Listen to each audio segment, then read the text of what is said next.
Welcome back to my channel Joyo tales. ఈ రోజు recipe వచ్చేసి కొర్రలతో కిచడి. ఈ కిచడిని మనం రైస్ కి రీప్లేస్మెంట్ గా యూజ్ చేయొచ్చు. దీన్ని మనం బ్రేక్ఫాస్ట్ లో కానీ, లంచ్ లో కానీ, డిన్నర్ లో కానీ తీసుకోవచ్చు. సో ఈ సింపుల్ కొర్రలతో చేసిన కిచడిని ఎలా తయారు చేసుకోవాలో ఇప్పుడు చూసేద్దాం రండి. దీనికోసం ఫస్ట్ అయితే స్టవ్ వెలిగించి బాండి పెట్టుకొని అందులో కొంచెము నెయ్యి అయితే వేసుకోవాలి. నెయ్యి కాగిన తర్వాత అందులోనే జీలకర్ర, ముక్కలు కట్ చేసుకున్న పచ్చిమిర్చి, కరివేపాకు వేసుకొని ఫ్రై చేసుకోవాలి. ఫ్రై అయిన తర్వాత అందులోనే చిన్న ముక్కలుగా కట్ చేసుకున్న అల్లం కూడా వేసుకొని ఇవన్నీ బాగా ఫ్రై అయిన తర్వాత అందులోనే ముక్కలుగా కట్ చేసుకున్న ఉల్లిపాయలు, అలాగే టొమాటో ముక్కలు కూడా వేసుకొని టొమాటోలు బాగా మగ్గేంత వరకు ఫ్రై చేసుకోవాలి. టొమాటోలు మనకి ఒకసారి బాగా మగ్గిన తర్వాత అందులోనే పసుపు, టేస్ట్కి తగినంత ఉప్పు కూడా వేసుకొని ఒకసారి మూత పెట్టుకొని టొమాటోలు మగ్గనివ్వాలి.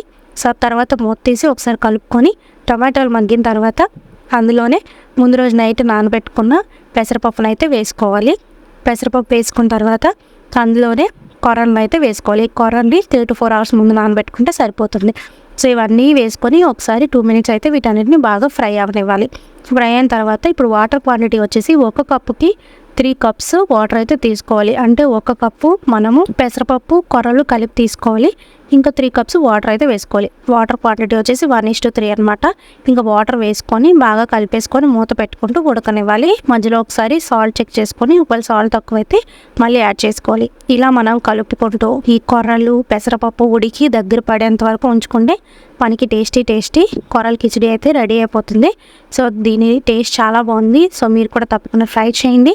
ఒకవేళ ఈ వీడియో కనుక మీకు నచ్చినట్లయితే లైక్ చేసి సబ్స్క్రైబ్ చేసుకోండి. మళ్ళీ రేపటి వీడియోలో కలుద్దాం. అప్పటి వరకు బాయ్ బాయ్.